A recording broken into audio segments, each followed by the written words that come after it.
Hello friends, welcome to SSC coaching centre. दोस्तों, आज की वीडियो में बात करेंगे ग्रुप डी की इंपॉर्टेंट प्रश्नों की। ठीक है, ग्रुप डी के लिए जो महत्वपूर्ण प्रश्न हैं उनकी बात करेंगे, तो वीडियो को आप अंत तक देखिएगा। चलिए स्टार्ट करते हैं दोस्तों।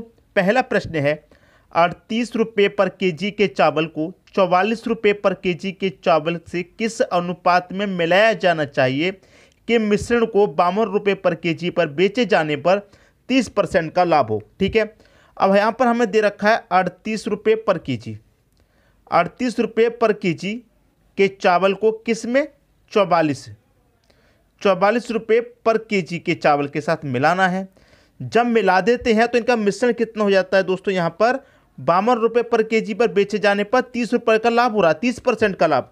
अब समझिए प्रश्न ये बहुत इंपॉर्टेंट हो गया। कैसे, यहाँ पर समझिए, यहाँ पर 38 रुपये पर केजी के चावल के साथ चावल को 44 रुपये पर केजी के चावल में किस अनुपात में मिलाना है। देखिए, 38 रुपये वाले जो चावल हैं, दुकानदार क्या करता है, उनको मिला देता है 44 रुपये के चावल में। मतलब 38 रुपये वाले जो चावल हैं 44 के भाव से बिकेंगे, तो उसे क्या होगा दोस्तों, बेनिफिट होगा। भाई 38 के चावल को वो 44 वाले चावल के साथ में मिला के बेच रहा है, लेकिन किस अनुपात में मिला रहा है वही आपको बता देना है। तो देखिए, 30% का लाभ होगा। इसका मतलब कोई 100 रुपये की चीज़ है, उस पर 30% का लाभ, तो 130% हो जाएगा। यहाँ पर हो क्या रहा है, 52 रुपये पर केजी। ठीक है, 130% का लाभ 52 रुपये पर केजी। तो यहाँ पर क्या हो रहा है, हमको इसका कॉस्ट प्राइस निकाल लेना है। ठीक है, कॉस्ट प्राइस तो कैसे निकालेंगे, 1% का मान निकालेंगे तो कैसे निकालेंगे, 52, 130 कहाँ जाएगा दोस्तों, बटे में, और 100% का मान निकालने के लिए 100 से मल्टीप्लाई कर देते हैं, तो 0 से 0 कटेगा, 13 चौका 52, 4 का मल्टीप्लाई 10 से कितना हो जाएगा, 40। तो यहाँ बीच में कितना जाएगा, 40। बस 40 रुपये पर केजी हो गया ये आपका। तो किस अनुपात में मिलाएगा अब निकल के आ जाएगा, क्योंकि इसमें क्या करेंगे, हम एलिगेशन मेथड लगा देंगे। एलिगेशन मेथड आप सब अच्छे से जानते हैं, हमने बहुत बार कराया है। क्रॉस अंतर, 40 4 का अंतर कितना जाएगा दोस्तों, 40 44 का अंतर 4 आ जाएगा। 38 40 का अंतर कितना जाएगा, 2 कटा लीजिए, 2 दूने का 4, 2 1 कम 2, तो 2:1 में मिलाएगा। 2:1 कहाँ दे रखा है, बी ऑप्शन में। ये आपके प्रश्न का सही आंसर हो गया। उम्मीद करूंगा सभी को प्रश्न अच्छे तरीके से समझ में आ गया होगा, किसी को भी प्रश्न में कोई समस्या नहीं होगी। 2:1 का मतलब क्या है, आपको क्या करना होगा, 48 रुपये पर केजी के चावल को 44 रुपये पर केजी से किस अनुपात में मिलाएगा, 2:1 में मिलाएगा। आ गया दोस्तों आंसर। अब देखेंगे अगला प्रश्न। अगला प्रश्न है, 7 मैचों में एक बल्लेबाज द्वारा बनाए गए औसत रन 53 है। 7 मैच में, कितने मैच में, 7 मैच में औसत रन कितना है, 53 है। आप बहुत अच्छे से जानते हैं, संख्याओं का मल्टीप्लाई औसत से करें योग पता चलेगा।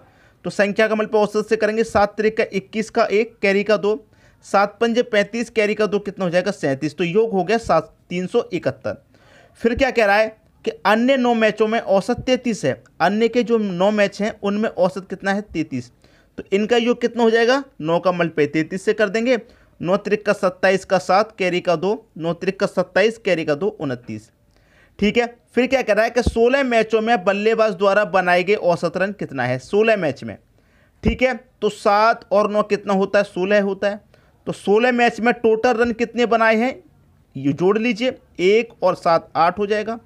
7 और 9 कितना हो जाएगा, 7 और 9 16 का 6, कैरी का 1, 3 और 2 5, कैरी का 1 6, 668 हो गया। 16 मैच में कितने रन बनाए हैं, 668। लेकिन रन नहीं पूछ रहा है, औसत पूछ रहा है। तो औसत के लिए क्या करते हैं, योग में हम संख्या से डिवाइड कर देते हैं। संख्या कितनी हमारी, 16। तो 16 से जब हम इसमें डिवाइड करेंगे कितनी बारी जाएगा, 41.75 बारी चला जाएगा। ये आगे आपके प्रश्न का सही आंसर किस ऑप्शन में दे रखा है, 41.75, 41.75 पहले ऑप्शन में दे रखा है। ये आपके प्रश्न का सही आंसर हो जाएगा। क्लियर हुई बात। अब देखेंगे अगला प्रश्न। अगला प्रश्न है, अंकित मूल्य का क्रय मूल्य से अनुपात 13:11 है। यदि लाभ प्रतिशत 9 सही 1/11% है तो छूट प्रतिशत ज्ञात कीजिए। बहुत ही अच्छा प्रश्न है, प्रश्न को पढ़िए। अंकित मूल्य और क्रय मूल्य, पहले अंकित मूल्य दे रखा है, तो अंकित मूल्य का मतलब क्या होता है, मार्क प्राइस। बाद में दे रखा है आपको क्रय मूल्य, क्रय मूल्य का मतलब होता है कॉस्ट प्राइस। ठीक है, इनका रेशियो भी आपको दे रखा है कितना, 13, रेशियो आपको दे रखा है यहाँ पर 11। इतनी बात क्लियर हुई। आपको एक चीज़ मालूम है कि कॉस्ट प्राइस की चीज़ को हम किसी भी मूल्य पर बेचते हैं वो होता है हमारा सेलिंग प्राइस। हमेशा याद रखना, मार्क प्राइस और कॉस्ट प्राइस के बीच में याद रखना एक सेलिंग प्राइस होता है। ठीक है, वो सेलिंग प्राइस अभी आपको पता चल जाएगा क्या होता है। ठीक है, आपको देखिए क्या दे रखा, लाभ प्रतिशत दे रखा 9 सही 1/11। आप समझिए 9 सही 1/11%। इसको सॉल्व करेंगे, 11 का मल पे 9 से 99, 99 जोड़ेंगे 100, 100/11, 100/11। और प्रतिशत का मतलब भी आप जानते हैं क्या होता है, बटे में 100। अब यहाँ पर से कटाएंगे तो 100 से 100 कट जाएगा एक बार में, और बटे में क्या बचा 11, तो 1/11। तो नीचे वाली वस्तु क्या होती है, कॉस्ट प्राइस, और ऊपर वाली वस्तु क्या होती है, प्रॉफिट। मतलब 11 रुपये की चीज़ पर 1 रुपये का प्रॉफिट। 11 रुपये की चीज़ पर 1 रुपये का प्रॉफिट, मतलब 11 की चीज़ को हम 12 में बेचेंगे तभी तो 1 रुपये का प्रॉफिट होगा। तो हम बेच कितने में रहे, 12 में बेच रहे हैं। ठीक है, समझ में आई बात। हमारी वस्तु पे अंकित मूल्य कितना पड़ा हुआ था, 13 रुपये पड़ा हुआ था, और हमारी वस्तु थी कितने की, 11 रुपये की। 13 रुपये पड़ा हुआ था, 2 रुपये एक्स्ट्रा पड़े हुए थे, और हमने उसे बेचा कितने में, 12 में। 1 के प्रॉफिट पे बेचा भाई, 11 की चीज़ को हमने 12 में बेच दिया, जबकि उस पर प्राइस 13 रुपये था। तो 13 रुपये प्राइस में से 1 रुपये की उसको हमने क्या की, छूट दे दी। 1 रुपये की छूट कितने पर दी, 13 पर दी। प्रतिशत के लिए 100 से आप मल्टीप्लाई करेंगे, यहाँ पर क्लियर है, आपका आंसर आ जाएगा। 100 का मल पे 1 से कीजिए, 100 बटे में कितना, 13, 100/13% की छूट दी। ये आपका आंसर हो गया पहला ऑप्शन। आई दोस्तों बात समझ में, किसी को भी कोई समस्या नहीं होनी चाहिए। अब देखेंगे अगला प्रश्न। अगला प्रश्न है, एक विद्यार्थी को उत्तीर्ण होने के लिए 37% अंक प्राप्त करने होंगे, वह 99 अंक प्राप्त करता है और 12 अंकों से अनुत्तीर्ण हो जाता है, अधिकतम अंक कितने हैं। बहुत अच्छा प्रश्न।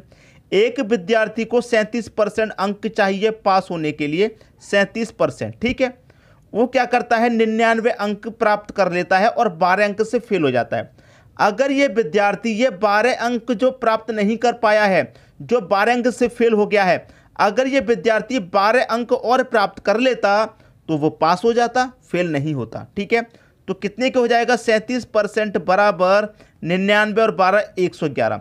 तो 37% का मान 111 के, तो 1% का मान दोस्तों कितने के, 3 के। 1% का मान 3, तो 100% का मान दोस्तों कितना, 300। आंसर आ गया। अधिकतम अंक कितने होंगे भाई, कितने भी परीक्षा में अंक हों वो अपने आप में 100% ही तो कहलाते हैं। तो 100% का मान 300 आ गया, पहला ऑप्शन हो गया सही आंसर। सबकी समझ में अच्छे तरीके से प्रश्न आ गया होगा। अब देखेंगे अगला प्रश्न। अगला प्रश्न है, 121 और 225 का मध्य समानुपात ज्ञात करो। मध्य समानुपात, ठीक है, मध्य का पूछ रहा है। तो मध्य के लिए दोस्तों क्या फॉर्मूला होता है मैं आपको बता देता हूं, रूट में a गुने b। अब a क्या है दोस्तों, a आपकी पहले वाली संख्या है, तो पहले वाली संख्या कितनी है, 121 गुने b बाद वाली संख्या है, बाद वाली संख्या कितनी है, 225। अब ये रूट में है तो इसका रूट सॉल्व करेंगे, तो 121 का रूट सॉल्व करेंगे कितना होता है, 11 गुने 225 का रूट सॉल्व करेंगे कितना होता है, 15। ठीक है, इनका हमने स्क्वायर रूट निकाल लिया। अब 11 15 का मल्टीप्लाई करेंगे कितना होता है, 165 होता है। यही तो आपका आंसर हो जाएगा 165। सी ऑप्शन बिल्कुल सही। तो इस फॉर्मूले को याद रखना मध्य अनुपात निकालने के लिए, रूट a गुने b। ठीक है, अब देखेंगे अगला प्रश्न। अगला प्रश्न है, एक घड़ी का क्रय मूल्य ज्ञात कीजिए यदि लाभ प्रतिशत 37.5% है और विक्रय मूल्य 1650 रुपये है। लाभ प्रतिशत कितना है दोस्तों, 37 सही 1/2%। इसकी दोस्तों फ्रैक्शन वैल्यू कितनी होती है, 3/8। नीचे वाली वैल्यू आप अच्छे से जानते हैं कॉस्ट प्राइस, और नीचे में ऊपर वाली को जोड़ देंगे वो होता था हमारा अमाउंट। ऊपर वाली वस्तु होती है हमारी प्रॉफिट। मतलब 8 रुपये की चीज़ है हमारी, उस पर हमें 3 रुपये का प्रॉफिट मिलेगा। तो मैं 8 रुपये की चीज़ को 3 रुपये का प्रॉफिट लेने के लिए उसे कितने में बेचूंगा, सेलिंग प्राइस उसका मेरा कितना होगा, 11 रुपये। 8 रुपये की चीज़ पर अगर मुझे 3 रुपये का प्रॉफिट लेना है, मैं उसे 11 रुपये में बेचूंगा कि नहीं बेचूंगा, बिल्कुल बेचूंगा। यहाँ बेच रहा हूँ मैं 11 में, और यहाँ मेरा बेच रहा हूँ कितने में, 1650 में। तो 11 बराबर मेरा 1650। जब 11 बराबर 1650 तो 1 बराबर कितना, 11 से इसमें डिवाइड देंगे, 11 कम 11, 5 बचेगा 55, 11 55 55 1 0। 11 बराबर 1650 तो 1 बराबर 150। आपसे पूछ रहा है क्या, क्रय मूल्य। तो क्रय मूल्य हमारा कितना है, 8 है। 1 बराबर 150 तो 8 बराबर कितना, 8 का मल्टीप्लाई कर दीजिए, 15 अट्ठे 120 हो जाएगा और 1 0 1200। ये आपका आंसर आ गया 1200। डी ऑप्शन हो जाएगा आपके प्रश्न का बिल्कुल सही आंसर। उम्मीद करूंगा किसी भी व्यक्ति को किसी भी प्रश्न में कोई भी समस्या नहीं होगी, सभी को प्रश्न अच्छे तरीके से समझ में आ गया होगा। ठीक है दोस्तों, वीडियो देखने के लिए आपका बहुत बहुत धन्यवाद।